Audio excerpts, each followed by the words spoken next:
You're performing for approval right now, in this very moment. You don't even know it.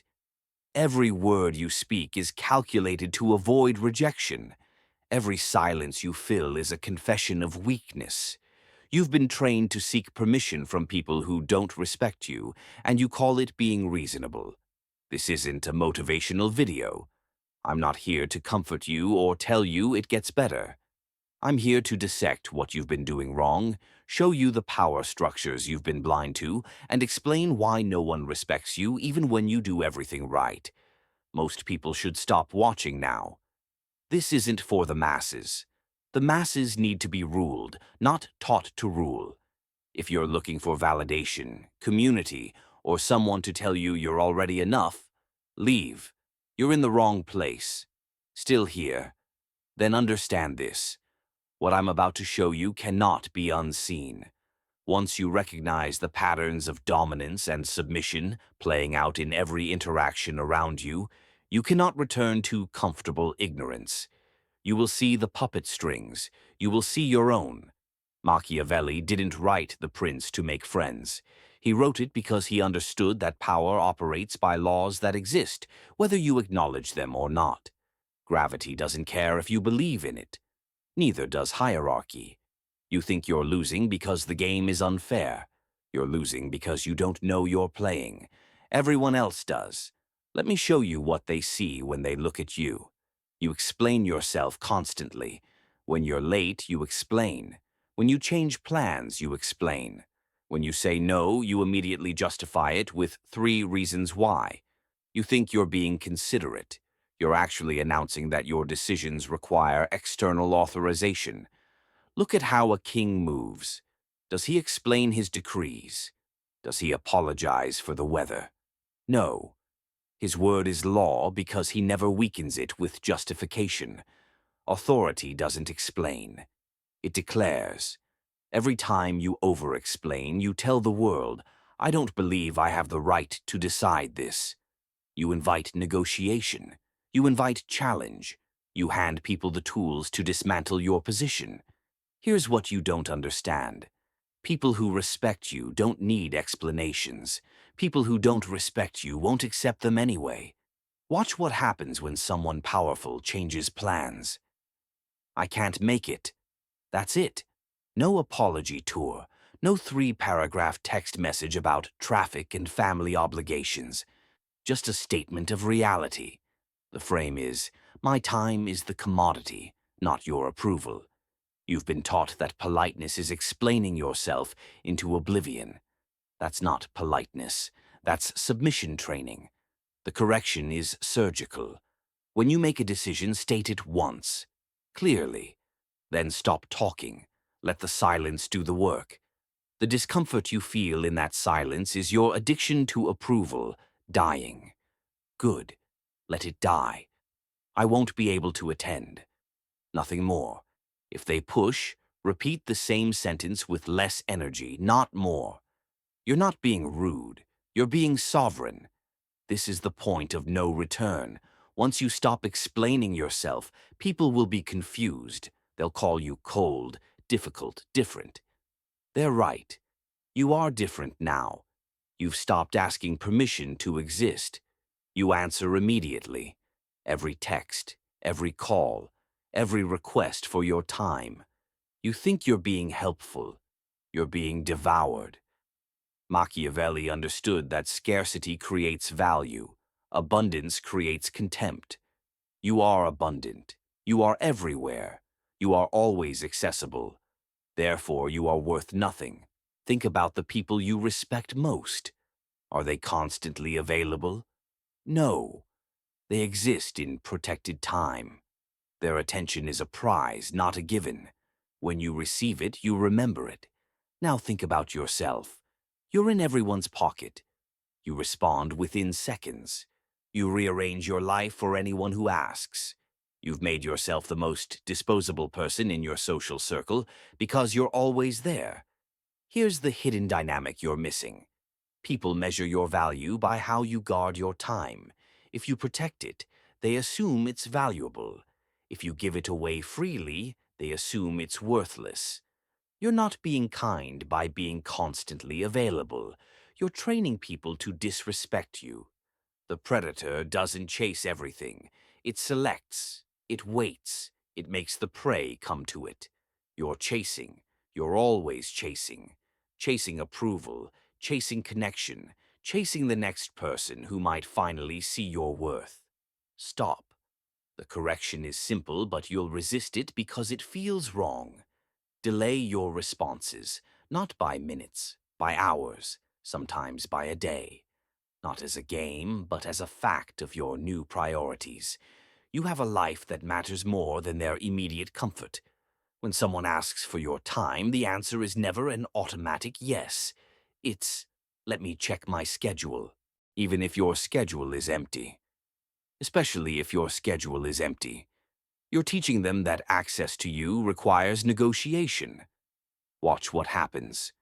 The people who don't value you will fade away. They'll find someone else to use. Let them go. The people who do value you will wait. They'll adjust. They'll respect the boundary because they respect what's behind it. If this makes you uncomfortable, good. Discomfort is the feeling of your old programming being overwritten. Most people fail here. They can't tolerate being misunderstood or temporarily disliked. They crack. They go back to being available, being nice, being used. Are you most people? You're good at what you do. Maybe exceptional. You solve problems. You deliver results. You work harder than everyone around you, and they still don't respect you. You thought competence would earn you power. It earned you more work. You thought being indispensable would make you valuable. It made you a tool. Here's what no one told you. Competence without dominance is just high-quality servitude. Look at any organization. The most competent person is rarely at the top. The person at the top understands power. They may delegate competence, but they never delegate authority. They use competent people. They don't become them. You've made yourself the workhorse while someone else holds the whip. You do the difficult work. They take the credit. And when you complain, they remind you how important you are to the team. Translation, how useful you are to their ambitions. Machiavelli would recognize you immediately. You're the skilled advisor who believes proximity to power is power itself. It isn't. The advisor who forgets this ends up dead or discarded the moment they're no longer useful. The dynamic you're missing is this. People don't follow competence. They follow certainty. They follow the person who moves through the world like they own it, not the person who's trying to earn the right to exist in it. Your competence is a resource, but you're giving it away without setting terms. You're solving their problems without making them acknowledge what it costs them to lose you. The correction requires you to weaponize scarcity. Not of your time this time, but of your gifts. When someone needs your expertise, help them. Once, maybe twice. Then become unavailable. Become busy. Become focused on your own projects. Make them feel the absence of your competence before they learn to value its presence. And stop doing things that aren't recognized. If your work goes unnoticed, do less of it.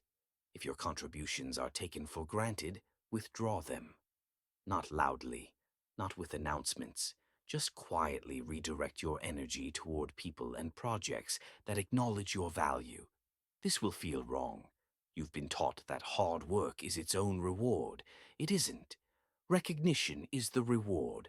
Power is the reward. If you're working hard and getting neither, you're not being virtuous. You're being exploited. Watch how the powerful operate. They do high-impact work that's visible. They delegate everything else. They never let their competence trap them in roles beneath their ambition. You're too competent for your own good.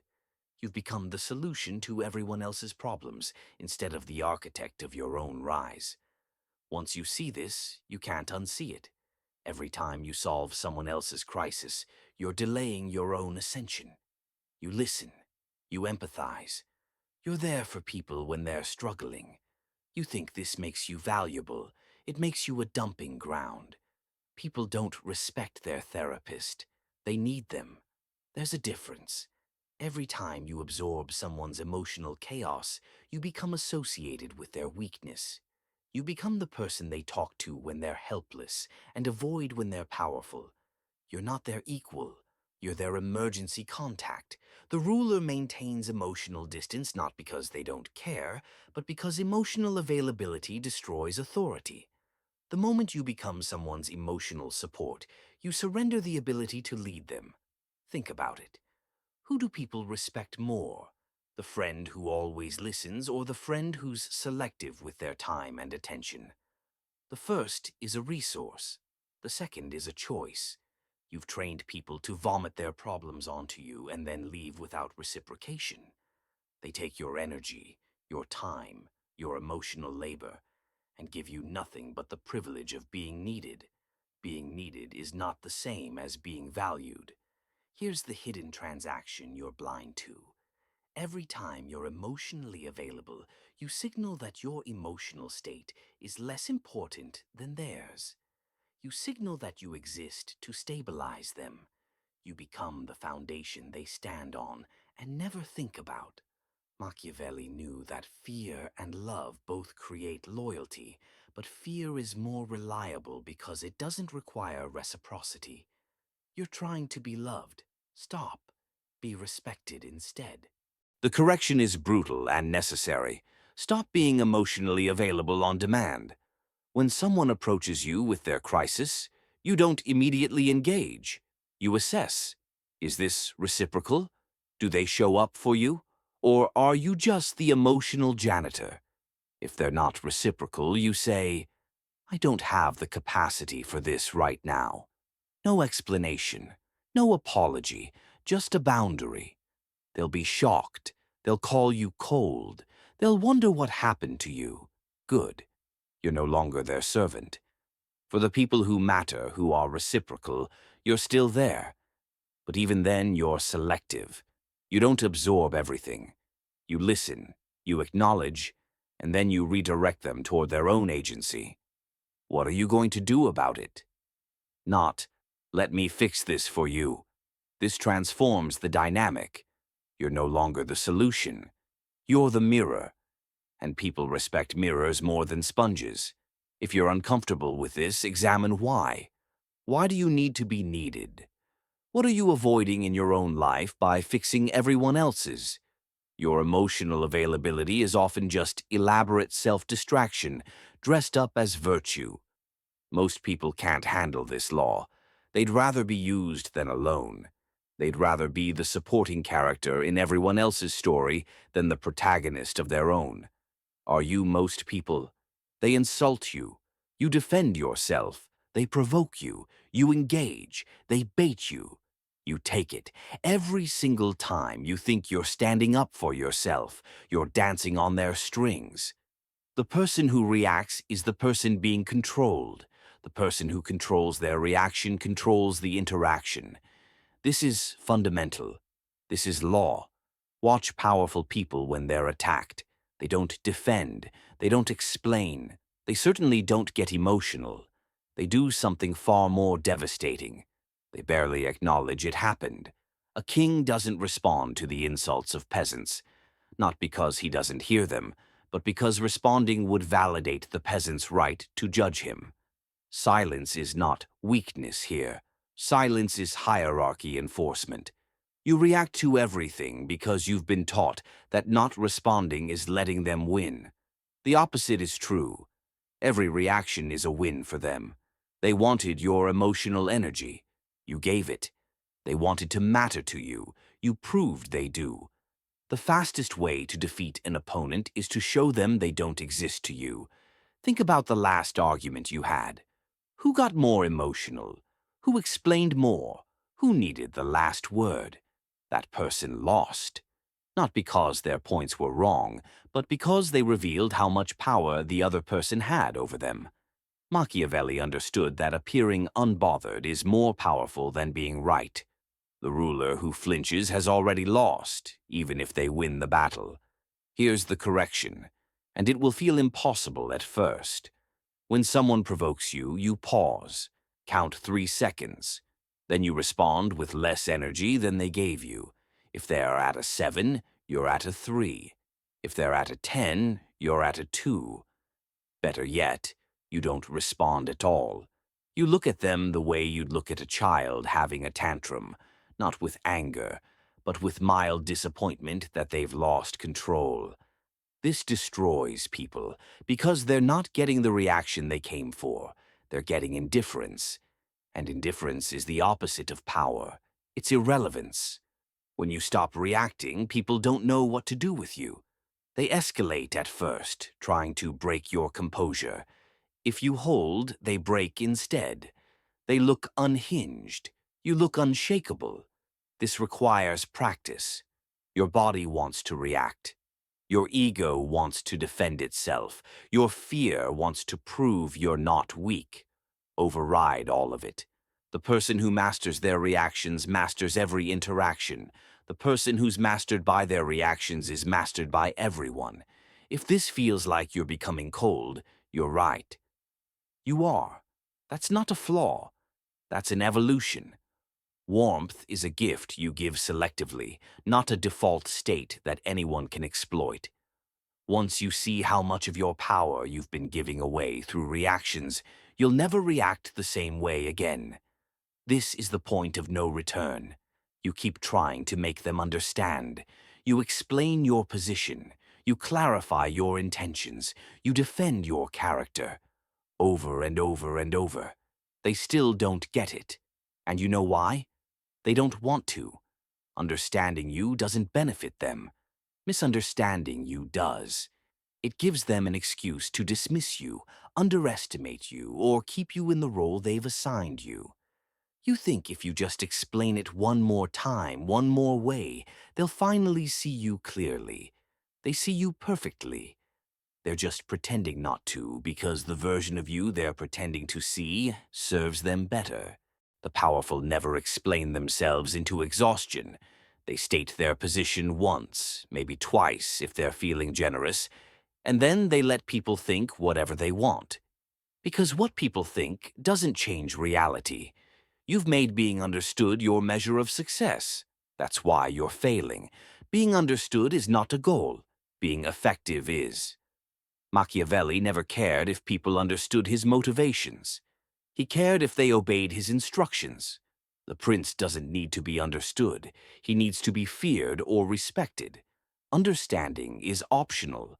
Look at how you communicate. You over-explain. You preemptively defend yourself against criticism that hasn't even been voiced yet. You apologize for misunderstandings before they happen. You're doing the work of both sides of the conversation. Stop. Here's what you're missing. The need to be understood is a subordinate's need. The ruler doesn't need to be understood. The ruler needs to be clear. Those are not the same thing. When you speak, you state what is. Then you stop talking. If they misunderstand, that's data. It tells you they're either not listening or not worth convincing. Either way, repeating yourself won't fix it. The correction is simple and you'll hate it. When someone misunderstands you, you don't clarify anymore. You let them stay misunderstood. You move forward with people who did understand. You stop managing everyone else's comprehension of reality. I think you're being unreasonable. Old you. No, let me explain what I actually meant. I think there's been a misunderstanding. I didn't mean it that way. What I was trying to say is... New you. Noted. Then you proceed exactly as you were going to anyway. This will make people angry. They're used to you bending yourself into shapes to accommodate their misunderstandings. When you stop, they'll call you arrogant, dismissive, difficult. They're right. You are dismissive. You're dismissing the idea that their confusion is your responsibility. The powerful are consistently misunderstood and unbothered by it. They know that what matters is results, not consensus. They know that people who matter will make the effort to understand. People who don't matter won't, and that's how you identify them. Your need to be understood has made you manipulable. People have learned they can control you by pretending to misunderstand. They can make you explain yourself into circles. They can make you shrink your position to accommodate their deliberate confusion. Once you stop playing that game, everything changes. You become illegible to people who need you to be small. You become clear to people who are ready for the truth. If you're still watching, you're not most people. Most people abandoned this 10 minutes ago. It made them uncomfortable. They wanted inspiration, not dissection. You stayed because some part of you knows I'm right. Some part of you has been waiting for someone to say this without apology. You're always there, always available, always present. You think consistency builds trust. It builds contempt. Nothing that's always available is valuable. Water in a desert is priceless. Water from a tap is ignored until it stops running. You're the tap. The powerful understand withdrawal. They appear, make an impact, and disappear before they can be taken for granted. They create cycles of presence and absence that make people notice when they're there and wonder when they're gone. You never leave. Your furniture, your wallpaper. You're the person everyone assumes will be around, so no one values you being around. Machiavelli would tell you that a prince who makes himself too common becomes despised, not because he's done anything wrong, but because human nature devalues what it can always access. Think about the people who have power over you. Are they constantly available? No. They move through your life in intervals. When they show up, it matters. When they leave, you feel it. That's not an accident. That's strategy. You show up everywhere, every event, every meeting, every group chat.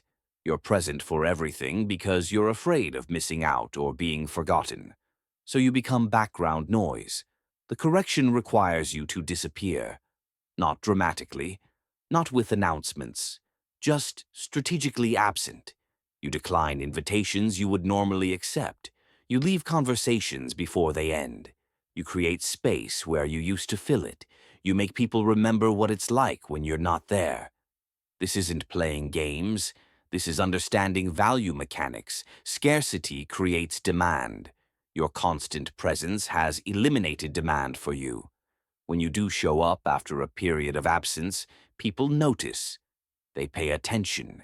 The words you say carry more weight because you haven't diluted them with constant chatter. You become an event, not a fixture. Watch what happens when you pull back from a social circle or workplace where you've been ever present. People will notice. They'll reach out. Where have you been? That question is proof you've been too available. No one asks where the sun went when it's always overhead, but when you withdraw, when you create dusk, suddenly they're looking for you. This applies to everything. Relationships, work, social dynamics. Your omnipresence is killing your value. Your absence will resurrect it. If this makes you anxious, good. That anxiety is your addiction to being needed, fighting for its life. Starve it. The powerful are ghosts who haunt strategically.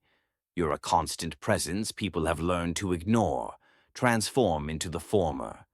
Let the latter die. If you've watched this far, you're not the same person who started this video. You can't be. You've seen too much. You've seen that everything you thought was kindness was often weakness.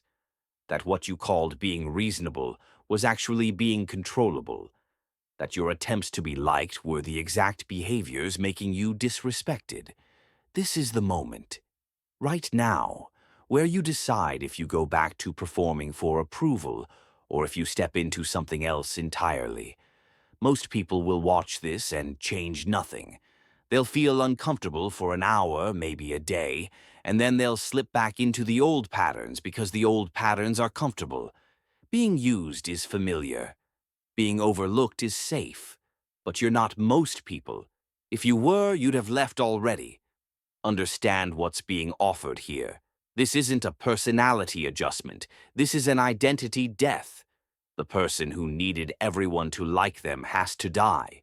The person who explained themselves into irrelevance has to die. The person who was always available, always emotional, always reactive has to die. Something else will be born. Something colder, yes. Something more distant, absolutely. But something that cannot be manipulated, something that cannot be used, something that finally commands respect, not through effort but through presence. You will lose people. The ones who needed you weak will leave. Let them. They were never yours. They were parasites who mistook your body for their home. The people who remain will be different. They'll respect boundaries because you have them. They'll value your time because you protect it. They'll think twice before speaking to you carelessly because you've shown them what happens when they don't. This is Machiavelli's lesson. It is better to be feared than loved if you cannot be both. But more than that, it is better to be respected than liked. Respect survives, like is weather. You're going to make mistakes. You're going to overcompensate at first, be too cold, too withdrawn, too controlled. That's fine. Overcorrection is part of the process. You'll calibrate. What you won't do is go back to being the person everyone could dismiss. There's more. There's always more. Levels beyond this that separate those who understand power from those who wield it. But that's not for a public video. That's not for people who need their hand held. If you want that, you already know how to find it. For now, take what you've learned here, apply it. Watch what happens when you stop explaining, stop being available, stop reacting, stop needing to be understood, stop being omnipresent. Watch how the world rearranges itself around your new shape. The weak will call you cold. The intimidated will call you arrogant. The manipulative will call you difficult. Let them. Their words are proof of your transformation. The strong will recognize what you've become. They'll nod. They won't say much. They don't need to. Recognition among rulers is silent. You're done performing. You're done explaining. You're done shrinking yourself to fit into spaces that were never built for you. Most people will never take this step. They'll watch, they'll agree, and they'll remain exactly who they were. You're not most people. Now prove it.